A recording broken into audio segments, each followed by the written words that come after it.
morning and welcome to Rising. We've got a great show for you today. It is Monday morning, another week of the news and of our spirited discussions. Lindsay, nice to see you. Who needs coffee when they have us, Oh, right? I need coffee. Every morning I need coffee. You were just asking me if I was a morning person. I'm not a morning person, despite hosting a morning news show for the last 4 years. Coffee is what gets me through it. I feel like there's two people, and both of us are not the second. One is the people who are not morning people, and the second is the people who wake up and go to the gym and do all the things in the morning. Yeah. Not either of us. Yeah. But I want to know what's on your radar now that we are up and alert. Let's get to it. So, viewers are by now overly familiar with the phrase Dems in disarray, owing to the unique amount of dysfunction that the leaderless, aimless, and often clueless Democratic Party has been manifesting in recent months. But if we're both being honest with ourselves, you and I, the GOP is now dealing with its own drama. Let's call it MAGA in the miasma. I refer, of course, to the controversy over the Trump administration's failure to release more files pertaining to the late Jeffrey Epstein, a disgraced financier and sexual predator who died while awaiting charges. Now, the latest news is that the FBI Deputy Director, Dan Bongino, is furious with Attorney General Pam Bondi for botching the release of the Epstein files and causing many of the MAGA faithful to turn on the administration, even to criticize President Trump, something that almost never happens. Bondi famously invited MAGA influencers to the White House to receive the Epstein files Part 1, which didn't actually contain any new information about associates who may have abused underage women at Epstein's invitation and direction. Now, Bondi has taken the position that there's no Epstein client list, no cover-up, no conspiracy, nothing to see here. The MAGA faithful know that such an outcome is not good enough. Patel and Bongino in particular vowed to bring greater transparency to this issue if they ever got into power, and they correctly resent being made to look like fools by an attorney general who's now blatantly contradicting herself on whether there are files at all. Late last week, Bongino and Bondi apparently had it out. According to reports, Bongino is seriously considering exiting the Trump administration altogether. He might resign. He deeply resents the position that Bondi has put him in. So does Kash Patel. Now, whether either figure will actually end up leaving the Trump administration, that of course remains to be seen. Trump himself seems to think the Epstein files are no big deal at this point. He actually published a lengthy Truth Social post over the weekend in which he reiterated his own confidence in Pam Bondi. Trump writes this: "What's going on with my boys and in some cases gals? They're all going after Attorney General Pam Bondi, who's doing a fantastic job. We're on one team, MAGA, and I don't like what's happening. We have a perfect administration, the talk of the world, and selfish people are trying to hurt it all over a guy who never dies, Jeffrey Epstein. For years, it's Epstein over and over again. Why are we giving publicity to files written by Obama, crooked Hillary, Comey, Brennan, and the losers and criminals of the Biden administration who conned the world with the Russia hoax, 51 intelligence agents, the laptop from Bleep, and more? Let Pam Bondi do her job. She's great. The 2020 election was rigged and stolen, and they tried to do the same thing in 2024. That's what she is looking into as AG and much more. 1 year ago, our country was dead. Now it's the hottest country anywhere in the world. Let's keep it that way and not waste time and energy on Jeffrey Epstein, somebody that nobody cares about. Thank you for your attention to this matter." Well, that's a mouthful. Trump is certainly entitled to his opinion that there are more important things than Epstein. Seems like the MAGA base doesn't necessarily agree. This post on Truth Social represents the first time ever that Trump was ratioed on his social media site, according to Newsweek. Ratioing is when a post gets more comments than it does likes or retweets. That means people don't like it. The Daily Wire's Matt Walsh had this to say on X: "The Attorney General said she had the client list on her desk. The White House made a big show of giving binders marked Epstein Files Phase 1 to a bunch of influencers. Now they tell us there's no list and we should stop talking about it. Well, then why did you say there was a list? Why did you pull that stunt with the influencers? Why did you call it Phase 1, obviously implying that there were more phases to come? If you claim that all of this seems normal, above board, and honest, you're being extremely obtuse. We're Americans. We don't accept obvious bleep from our political leaders. We don't move on from a topic just because we've been instructed to do so." Yeah, I think Matt Walsh is on to something.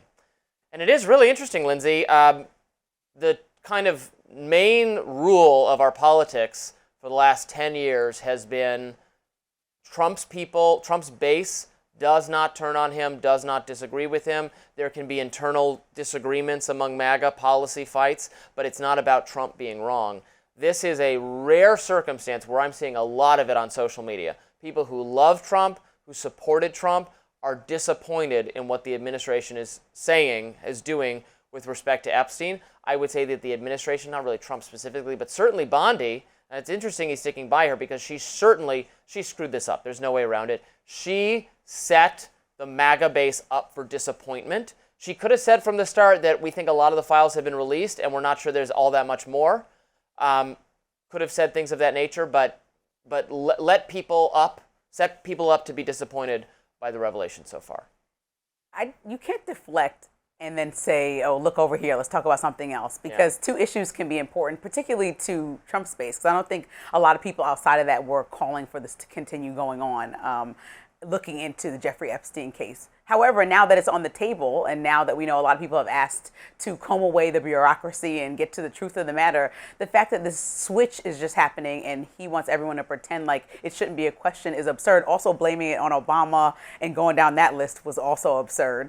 But I think he needs to make sure that he is answering to his base, because Kash Patel, Dan Bongino, and Pam Bondi all went on a podcast interview spree about these files and client lists. And so at the very least, we have to figure out what the lie was. Was the lie that you had access to so much information that was going to break and blow all of our minds?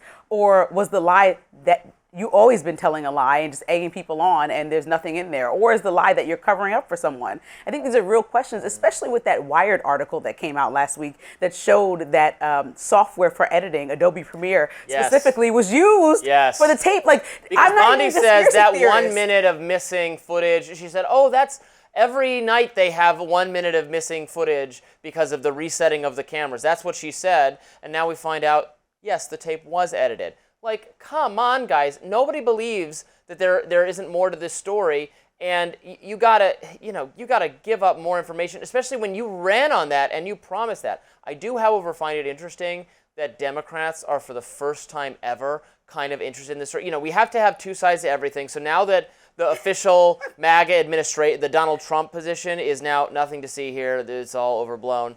Like I saw AOC tweeting about, we got to get to the bottom of the Epstein files. Oh my God, none of you people cared for 1 second about this story until now. People are mad at Trump about it, so now it's going to be your cause célèbre. I'll be the first one to tell you I did not care. But I'm eating this up, because if you watch this play out, you're watching... Well, you're one of them then. Fine, I'm one of them. I'll raise my hand proudly, because Elon Musk brought it up and you saw the demise of their relationship, and now you're seeing people like Megyn Kelly, Tucker Carlson, who by all standards are, amenable to President Trump in every single way. Tucker's furious, and we're going to talk about his reaction a little bit later in the show, because he spoke at Turning Point USA over the weekend and said a lot of interesting things. And so did Megyn Kelly, and she specifically called for Pam Bondi to go. So like you said, why is he protecting Pam Bondi? My theory is always he doesn't want to make any enemies that can go ahead and write tell-all books like we saw come out of his first administration. He's trying to limit the number of people that end up in the crosshairs. I actually think he never really cared about this story very much. If you go back and look at what he specifically has said about the Epstein files, like he said, oh, sure, I'll release whatever, but there might be people whose names are just in it who are not even accused, and it's going to be ugly for them, so we don't want to release damaging information that it's not fair. He seemed to have I don't know if he was referring to himself. He seemed to have a "this is Me Too" overreach kind of attitude about it, which there is an element to that, to be clear. Virginia Giuffre, the main accuser, accused a bunch of people, including Alan Dershowitz, and she recanted that accusation. And when that happens, I have to disregard everything else you say. But we were hoping we would get more clarity, and that has not yet happened. Next up on Rising, President Trump is giving many of our closest allies and trading partners an ultimatum: make a deal or face heavy tariffs. We'll talk about it. Mexico and the European Union now joining the list of trading partners Trump has threatened with tariffs amid ongoing negotiations. The leaders of both received letters over the weekend setting a deadline of August 1st to reach a deal or get hit with a 30% duty on all of their exports to the U.S. that don't already fall under a sectoral tariff like the auto industry tariff. Now, this comes after the president sent similar letters to several countries, including Japan and Canada last week, making similar ultimatums with potential levies as high as 40%. However, perhaps the most baffling trade move by the president this weekend was made against Brazil, a country with which the United States has a trade surplus. The president slapped our second largest trading partner with a 50% tariff. Administration officials say it's part of the broader global tariff strategy and in response to a Brazilian Supreme Court decision regarding the criminal trial of former Brazilian President Jair Bolsonaro. Here's National Economic Council Director Kevin Hassett on ABC News this week. And normally it's not necessarily about a specific country, but with Brazil it is. Their actions have shocked the president at times, and he's been clear about that. But what I'm saying is that what I've been saying with most countries was that it's really about us getting the tariffs in order, and I think that this tariff for Brazil is a lot higher because of the president's frustration with Bolsonaro. Yeah, Trump doesn't like how Bolsonaro has been treated in Brazil. I have a different issue with Brazil, a country that has, I think, descended in some ways into authoritarianism with respect to that one judge, Alexandre de Moraes, who was issuing all these demands of against Elon Musk companies, X, to take down what he called misinformation on social media, aggressive policing of speech, censorship. And, just as when J.D. Vance was criticizing our, friends and allies in Britain and the European Union for having censorship-inclined policies that affect our companies, I think it is also right to stick up for the free speech rights of, again, American companies operating abroad. Now, as you know, I'm not for tariffs as a policy. As a negotiating tool, maybe it's one thing. Certainly, we don't want there to be tariffs, so I hope these countries, Canada, Mexico, all the rest, Japan, make deals to bring both sides, bring the tariffs down to nothing, and we can have free trade and prosperity and economic flourishing, and that would be great for everyone. The main issue for me is the lack of consistency. I think the global economy is looking at these tariffs every time they go up and down and wondering how to go about their lives. I mean, there's business owners in the U.S. that use products from Brazil and vice versa. And I think that Trump always makes it a personal thing. If he doesn't get along with someone, if he doesn't like something someone's doing, but that's not an equal blanket thing, right? Because we have interactions with Russia or China that still don't stop all things. Otherwise, we should hit them with way harsher punishment, right? It should be at 100% for all things that we're trading with them. But I think that's the problem, is that he just picks and chooses when he wants to jump in these trade wars with people that are depending on allies to have a mutually beneficial relationship so that we can continue to at least take the people that are our allies and trade with them properly without these massive hikes in the costs for Americans. And that's the biggest thing that people haven't fleshed out fully, is the fact of how this is directly going to affect Americans, because this summer exactly was when it's supposed to be hitting and actually changing in Americans' wallets and pockets, and as we're buying things like metal and steel. And so I think these are big conversations that are going to come up, and the decisions made now that seem like they're knee-jerk reactions are going to affect people in the long term, no matter how many times you change it. It is what it is. Yeah, I think Trump would say he needs a free hand to negotiate, that he comes from the business world where yes, it is very personal, the kinds of relationships he has with business leaders and with world leaders, and he's trying to negotiate something. Now, there are some in the administration, I've talked about this before, who think tariffs are themselves a good thing and want to see tariffs because they think if we make it more expensive to, bring in the goods, we have to produce the goods here, that will create jobs, that will bring back manufacturing, that will be a good economic policy. I don't quite see it that way. I think that will be, that is inarguably inefficient. The people in favor of doing it think that inefficiency is worth it because it's good for the workers here. I would say that, but if you talk to small business owners all over the country, they can't afford to pay more for raw materials, for food, for metal, for parts of machinery. If they have to eat those costs, they pass them on to the consumer. And no one wants to pay higher prices for things. We just had an entire election that was a rebellion against the Biden administration for the policies it was responsible for that raised prices for everyone. So this will be another thing like that if we have tariffs in place permanently. So I would say to the people in the administration who want that, that's pretty stupid. Don't do that. Now, maybe it's different if it's Trump saying I'm threatening this in order to get you to lower your tariffs down. Just as it is bad for us if we impose tariffs on them because it raises the price for us. That's true of the people of of Japan, how their tariffs affect them, or Canada or Mexico. So we should all bring the tariffs down to zero. It should be equal. It should be equally zero. That would be the best economic policy ever. That would lower costs. That would be great for business. That would be great for creating jobs, because when things are cheaper to import and build, that creates jobs for people, and that allows you, we're all consumers first. That's the number. We're not all laborers in specific sectors, but we are all consumers regardless of what job you have. So we want to bring down prices. That would reward Trump electorally. That would be good for the Republican Party in a moment where, now it's been 6 months of Trump administration. A little bit of the love is fading. Some of the new people he brought into the coalition, the Joe Rogan voters and viewers, are not fans of the foreign policy so far, are not fans of aspects of the immigration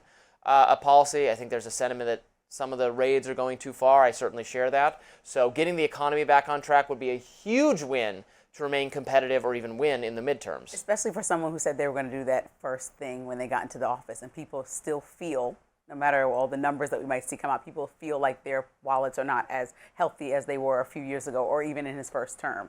But I think he needs to remember that, we are in the middle of an economic uncertain time. And so as much as think it's important to not rely on foreign nations for everything. We need to bring American jobs back. I agree with the idea of America being first and trying to build up our own country before we go elsewhere. I just think that the extreme way that he rips the Band-Aid off with the tactics that don't seem fleshed out in full is the part that's hurting American workers, because there are people who are negatively affected by these tax or tariffs going up sky high. They're just taxes. Yeah, they are. You accidentally said taxes. That is exactly what they are. Right. We've been saying this word nonstop, tariffs, but taxes. People are affected because their wallets are affected. And I think as you try to build the economy, you can't as you build up America, also take money out of Americans' pockets. It's kind of like backwards. And I think all Americans are feeling that. And if they're even not, let's say they're not buying any foreign products, which is hard to do in everything we buy from dish soap on.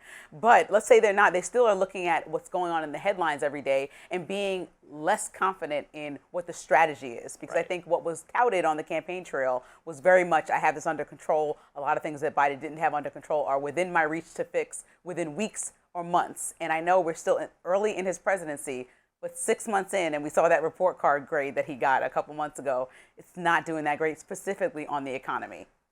I'm America first. America first doesn't mean we have to produce everything ourselves, just in the same way that I'm Robby first. I want what's best for my household, but I also, what is best for my household is not to, produce my own food or assemble my own plates and forks. I go buy those things from the store. I go buy food from the store.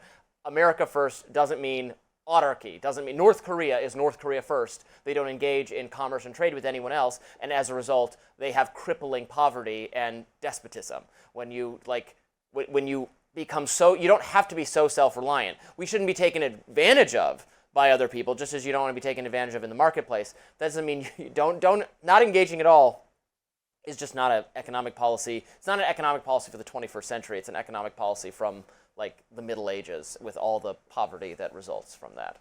Okay, well, the complaints are going to keep coming, I think. I guess so. Surprise, surprise. Comedian Rosie O'Donnell, so funny, and President Trump are trading barbs. We'll discuss next. Don't go anywhere. So-called Queen of Nice, Rosie O'Donnell. Did they really call her that? Must be before my time. Well, she's not feeling so nice right now. She's feuding with President Trump again over his threats to revoke her U.S. citizenship. Now Rosie O'Donnell is firing back, evoking Trump's own past relationship with disgraced financier Jeffrey Epstein.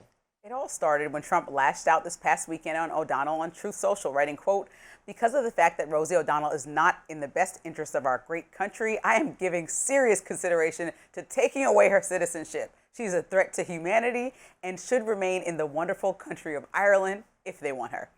O'Donnell quickly hit back at Trump, posting a photo of him with Epstein with the caption, quote, "Hey, Donald, you're rattled again 18 years later, and I still live rent-free in that collapsing brain of yours."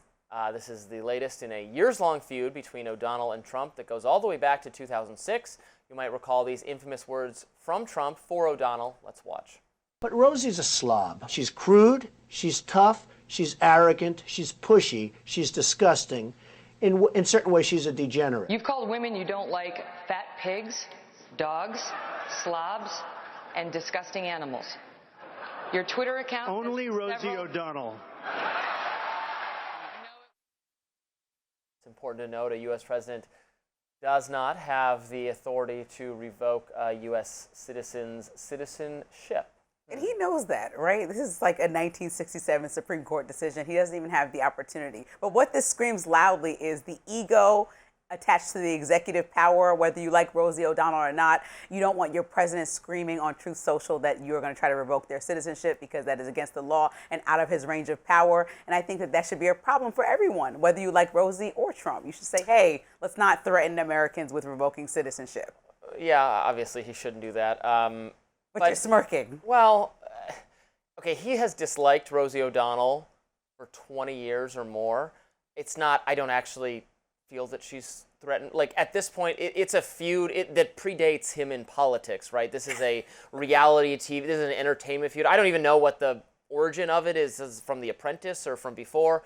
I don't know what it is. I don't care. I don't follow celebrity news that closely. So, like, they've been at odds since before his presidency. If he was going to do something, you know, bad to Rose, he could have done it by now. It's not, I think it's an idle threat. He shouldn't make it. I'm not making excuses for him. I just don't take it very seriously. It predates the Trump presidency. But it's from Trump's existence as an entertainment figure and is tied to that. They hate each other. They've always hated each other. Fine, but he's the president. He's whining. Okay, but also he does this to journalists, he does this to immigrants, he does this to other celebrities. So in a serious way, as much as it's funny to watch, he hasn't tried to revoke anyone's citizenship. Well, he did send people to the wrong country, right? And then say, okay, they got to come back because the Supreme Court overruled him. Yes, the wrong. No, say what he sent an El Salvadoran man to the country and we have of due which he is a citizen. We have due process. So you say that's the wrong country. It's not the wrong country from El Salvador's perspective, but fine. But he already has tried it. So it's funny when someone hasn't tried something similar, but when someone has tried something similar, we got your favorite, your most important immigrant ever. I know that little gang affiliate. We got him back. He's here now. Everyone and I don't think people want to easy. die on the sword of him being the best person ever, Abrego Garcia. We're talking about. I think it's the principle of due process in our country and following the laws, which Trump seems to have trouble with. That's what he's getting, and that's what we're doing. Oh my gosh, we're just going to agree to disagree. And Rosie O'Donnell I hope she's having the time of her life in Ireland. So I wish her well. After the break, voters were warned about Trump, and now there seems to be some buyer's remorse. I'll talk about it in my lens coming up. Stick around. Lindsay, what's in your lens today? Oh, I have a lot to say. Let's get one thing straight. Donald Trump talks like a man of the people, but leads like a brand ambassador for dysfunction. Sure, the former president or the current president dominates headlines, social media feeds, and MAGA merch stands. But for everyday Americans who handed him power out of desperation and change, wanting an alternative to the Biden administration, Trump is starting to look like fool's gold. Shiny on the outside, hollow at the core.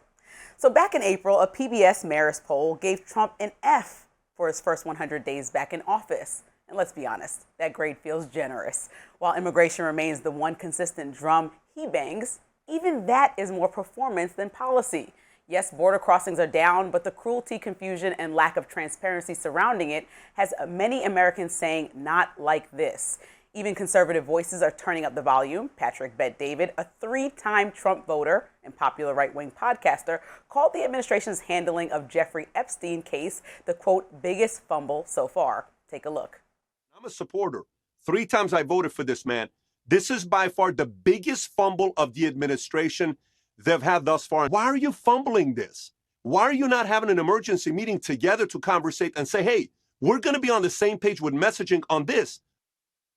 Listen, he's not wrong. Trump's Justice Department abruptly declared the case closed despite years of teasing a bombshell client list.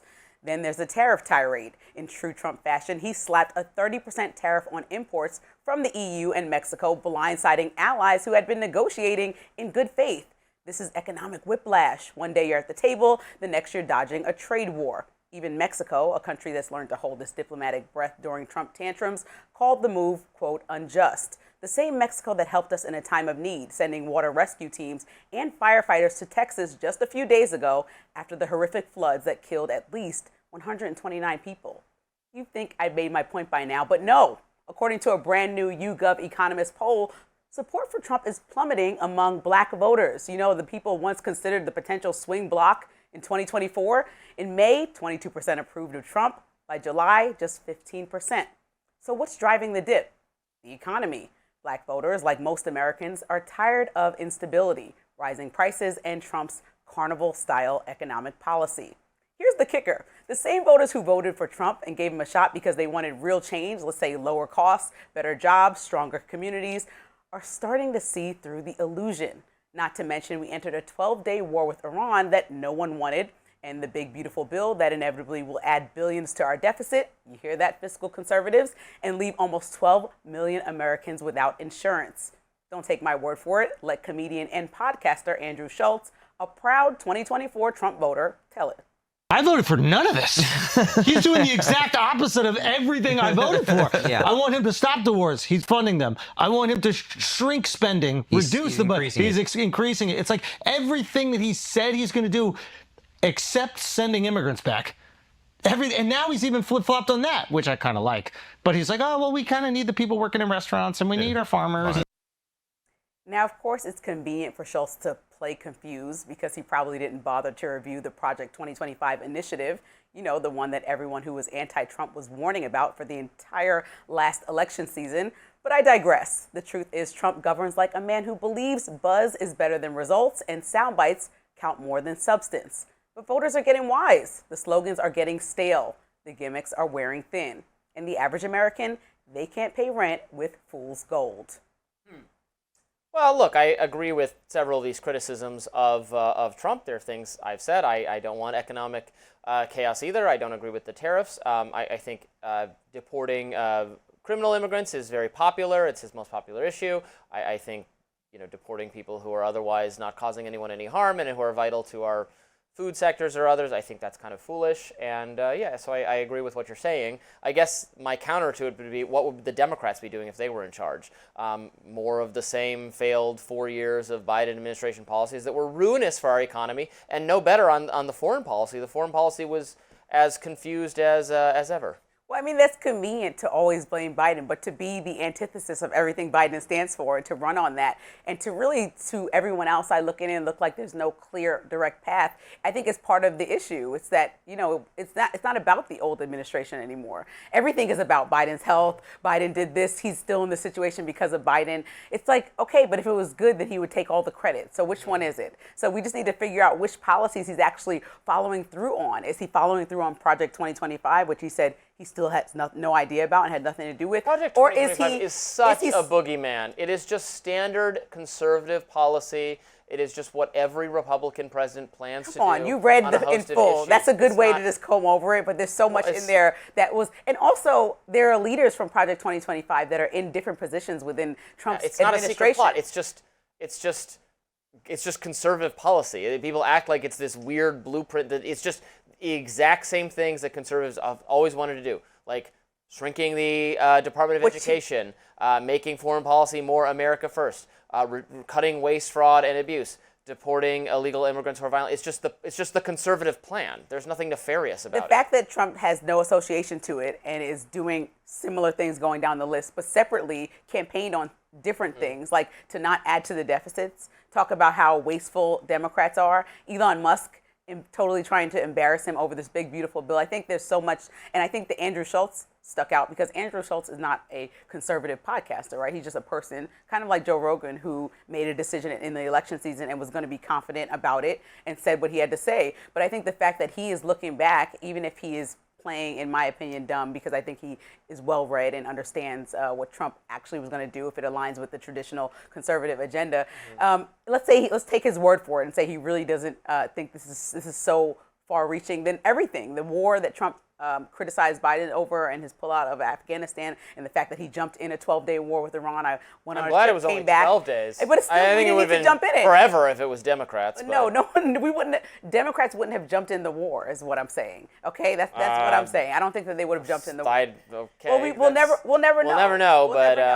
But I think that's what I'm saying. What marks is Trump hitting, and what standard are people holding him to? Because now the Jeffrey Epstein case is just the latest example of him letting down his core base. But then you have people like Senator Josh Hawley, who wanted to protect Medicaid for the Republican constituents and just all Americans that rely on it. He's cut that out, and almost 12 million people will be affected. Making people work in order to get the benefits. Yeah, but it's it's just popular. A lot, but all Work studies say that almost 12 million, 11.8 to be exact, million people are going to be affected because they don't want by to work. No, I don't think they don't want to work, but sometimes it's just not that simple. Sometimes there are several guardrails in the way to make sure that, and sometimes people fall on hard times, as we all saw right after COVID and following, right? The economy never was the same. So you don't want to help out any Americans that are falling on hard times, even if it's temporary. This is the kind of thing. And he also said, I'm not going to cut Medicaid. He told the American public multiple times, President Trump said, I won't do it. And then he cut it in this dramatic way. So what is truth? What is follow through, and what standard will you be held to? That is one policy I am glad to be seeing implemented, because we need to cut the benefits. They're massively ruinous for our debt. We need to get our spending in line. We are leaving our children and our grandchildren are going to be in generational debt because of the medical costs and other payments to the elderly, and so they gotta. Bill and how much? But the tax cuts are going to be good for the economy because they're going to allow people to do more investing, more building of their own business. That'll be good. It'll just override. Well, I would take care of that by cutting even more. So you're right. If it was up to me, we'd eliminate the deficit like that, because I would cut everything we needed to cut to get that deficit down to zero, and I wouldn't raise taxes one iota. In fact, I'd cut them even farther. We'd have a little government with a nice little police force and a court system, and that's that. We don't need anything else to do the vast social engineering or global policing or any of that. You got to think about the most vulnerable populations in a society in order to be successful. You can't only think about the rich people and the 1%, and that's what President Trump seemingly is doing with all of the policies that he's come forth with. The Trump administration's reduction in federal workforce continues. What we were just talking about, stay with us. President Trump's gutting of federal agencies resumed Friday. The State Department slashed 1,300 staffers. Tears flowed in the emotional scene outside of the agency as fired workers left one last time. 1,107 civil servants and 246 Foreign Service officers were let go. The U.S. Institute of Peace was also hit, with almost all employees getting axed on Friday. Meanwhile, Secretary of State Marco Rubio defended the reduction in force. Here's what he said during a trip to Malaysia. Our reduction in force was done, I'm very proud to say, I would argue probably in the most deliberate way of anyone that's done one. Senate Democrats pushed back. They sent a letter to Rubio giving him a week to explain the mass firing. It read in part, quote, this should remain a tool of last resort. This administration should be strengthening our diplomatic corps, not weakening it. Conservative Mike Benz lauded the cuts, writing an next quote, 1,300 permanent career blobocrats considered for decades to be untouchable were mass terminated from the U.S. State Department, the center of the blobiverse. Nothing like it in U.S. statecraft. Can you hear the people sing? Former State Secretary Anthony Blinken reacted, posting on X, quote, thinking today of the men and women of the State Department, Foreign Service, and Civil Service, their dedication to serving the national interest in the American people is second to none. It was the privilege of a lifetime to work by their side. These are people. These are like people and livelihoods that have been working for our government for decades. The way that we're talking about it, no, your lack of empathy here matches. They're not required to have the job or entitled to it. But the fact that there's no thought attached to it, this is the same thing as people that I've interviewed that worked in government roles that were also former veterans that are like, hey, I also voted for Trump and you're letting me down by not even giving me a real reason why I'm being let go. It's not even performance-based. It's not even like how much they've accomplished over the last decade. It's literally just because there is some seeming overlap to the Trump administration in some of these roles, but there really isn't sometimes. And then we find out on the back end that we over-fired or over-let go people. And now internationally, we look like jokes because we have no representation in several countries around the world in roles that specifically feel political, right? So they're like humanitarian aid to certain countries. And, you know, he's cutting, and it's like, how are you choosing it? The American people don't want to do humanitarian aid. I mean, which poll are you going off of? That's just like, ask Robby anyone. Doesn't want to do humanitarian aid. It's not just me. That want to care about the general world and not just care about America, If you even care if to write a America's check, first. then you can write a check. I mean, there are great charitable organizations that do terrific work all over the world. Is the U.S. government, should it operate as a charitable organization? Everyone will say no. People don't want that. We know that our State Department and other agencies are bloated messes, that we have more staff than we need. You said this was done thoughtlessly, but I don't know that it was done thoughtlessly. And I take, again, the example of, to the extent this was Doge, Elon Musk, when he bought Twitter, he fired, what was it, 70, 80, 90% of the staff? And it was a disaster. No, it wasn't. And their advertising No. The advertising site revenues never met to what they were before Elon Musk. That's because even though they got a lot of the advertisers back, we talked about Yacarino leaving. She was never able to match the pre-Elon Musk advertising dollars. And don't blame the economy. That was for political reasons. Don't that was blame not inflation. No. That was because Elon Musk's leadership is so chaotic. That was for political and reasons. Unorganized. I'm not talking. The functionality of the site remains fine. They did not. People acted like the site was going to degrade because you needed all of these employees to keep it running. And the truth is, you don't. I would argue that it's not functioning well. It's something functioning with hate speech. It's functioning all over the place. It's functioning according to rules with you don't agree with. anti-Semitism. That's different than saying it's not it's that not I don't functioning. agree. I don't think that we should. There's a place for that within our society of just a bunch of Free anti-Semitism speech. There's and not a hate place speech. for free speech. No, there's a place for we free get to speech. decide what hate speech is. No, there's not a decision. It's actually an attack on a group of people simply because of who they are. That's like, why do we want to prop that up all over X? That's what it's become. We talked about how negative it's become, and I know that Hate you agree speech is with an me. excuse to censor people in many cases who have legitimate criticisms of, for instance, what the government of Israel is doing. It is not hate speech to say you disagree with it, and so on and so forth. But that's a little bit beyond the point. Look, we need to cut something. We need to cut something, and people are not entitled to their jobs, and it is sad when people lose their jobs. I don't like it either. But in fact, you mentioned veterans in the Yes, civil I interviewed a veteran that was fired by That is the Doge. most serious and crippling problem our government has, is that it gives preference to veterans. It does affirmative They action. just put their lives on the line for our country. They're not entitled to a job. Not entitled, but they should definitely have an opportunity to work and not be fired for Everyone should have an opportunity to work, regardless of some identity status you have. I want my government to hire the best qualified people, not do kickbacks or favors for various interest groups. This veteran that I want a government that works well. Showed me reviews from his boss several over years that say he's knocked it out of the park. So he was flustered and wanted a word with Elon Musk, particularly about why he got fired then, because he knocked it out of the park. But I also want to point out that America's security is also being compromised in this way. Like, we have people that were dealing with Afghanistan, refugee resettlement. We're just letting them all go, and they can't be replaced overnight. So what's the new strategy there? Trump complained about the way that we pulled out of Afghanistan, how sloppy the strategy was. So to pull all these workers, all these international workers, 270 plus of them, what is the strategy to make sure that these places are secure with our presence? This is what I mean. Like, there's no full-time game plan, and then he's going to look back and complain and say, Afghanistan is secure. There is not going to be a strategy to make sure Afghanistan is secure, because Afghanistan being secure is not the U.S.'s obligation. It's Afghanistan's Well, this is part of the counterterrorism plan. That's the point of us having presence there. And so we just leave everywhere like, oh, it's fine. We're the world superpower. That's exactly how our presences in these regions has emboldened terrorism and inspired terrorist attacks. When we're involved over there, we get attacked, then we have to respond. It is a hazard to have us in some of these places, to have bases, to be stationed here, to have a military So you think we should get rid of all military bases? We should just only be in America? Don't worry about it. I would close the vast majority of our military bases. If we still have military bases in Europe, close those. I would close the ones in Africa, because then when they get attacked, when we have people who come under fire, then we have to respond, because then our people got attacked. It's better just to not be there.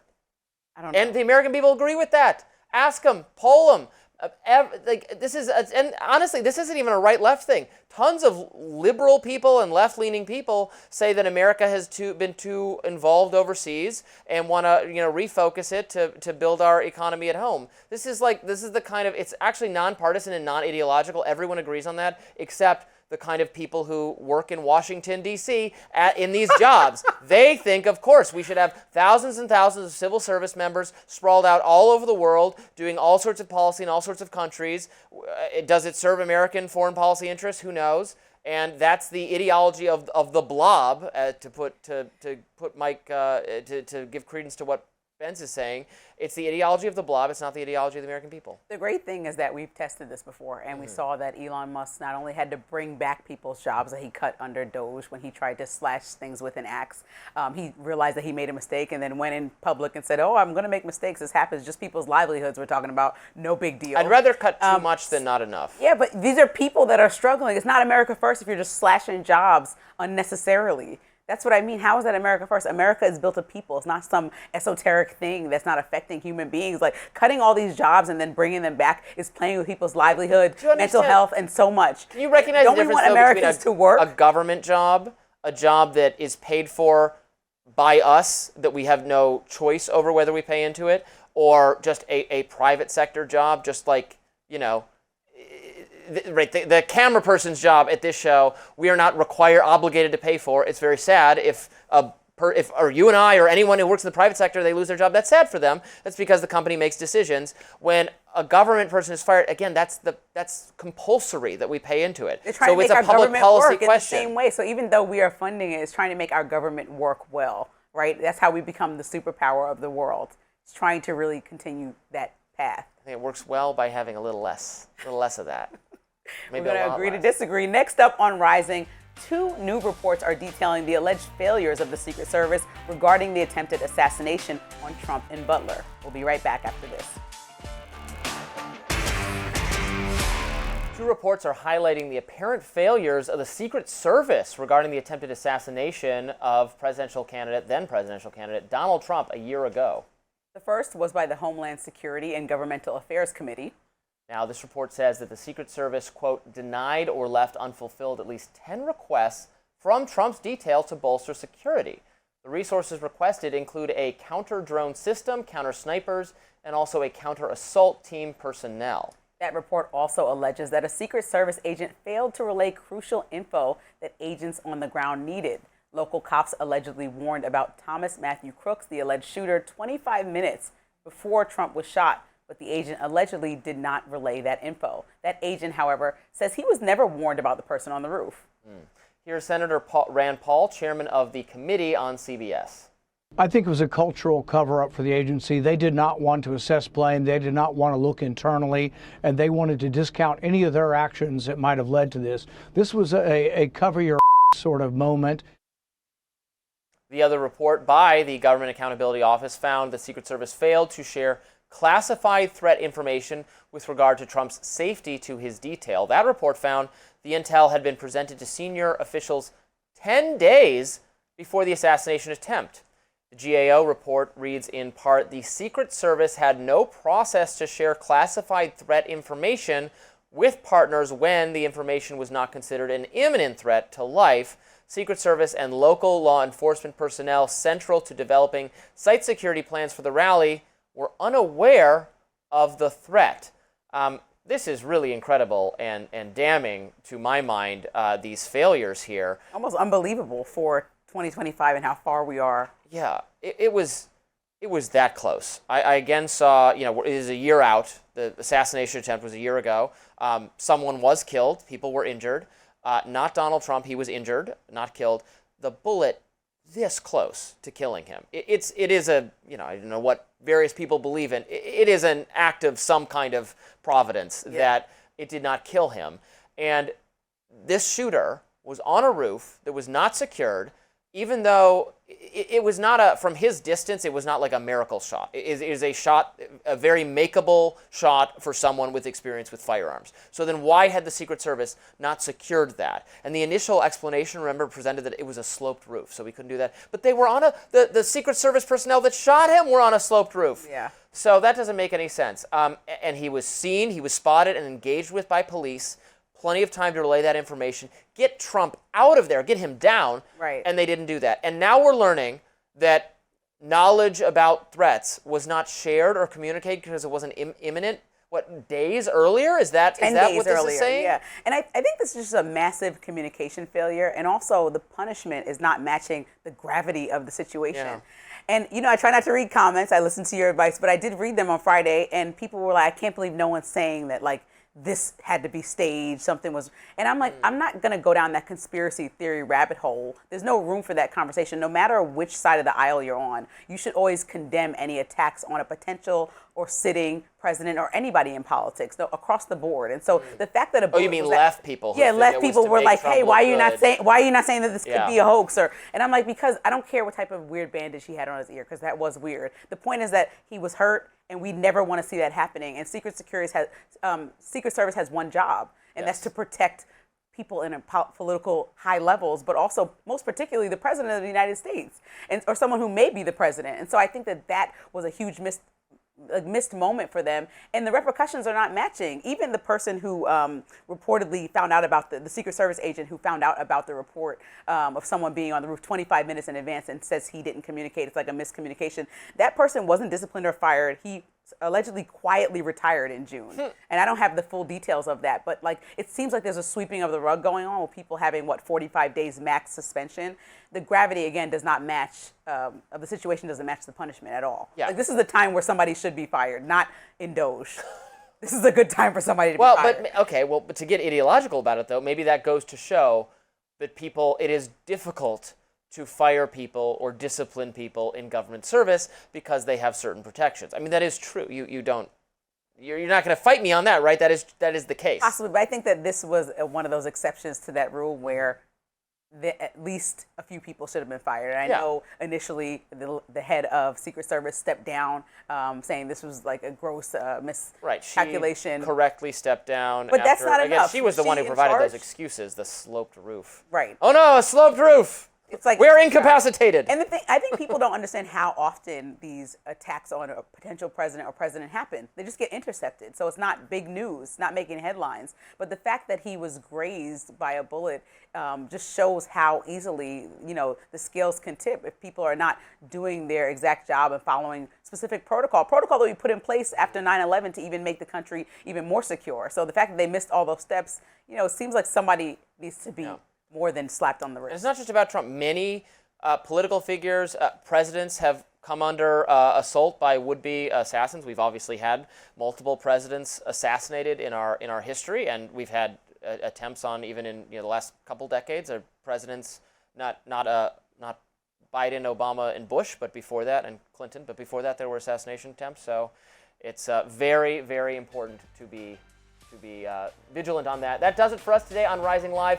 Thanks so much for watching. Look out for more exclusive content coming your way in a little bit. Be sure to like, share, and subscribe, and we will see you back here tomorrow. Thanks for watching.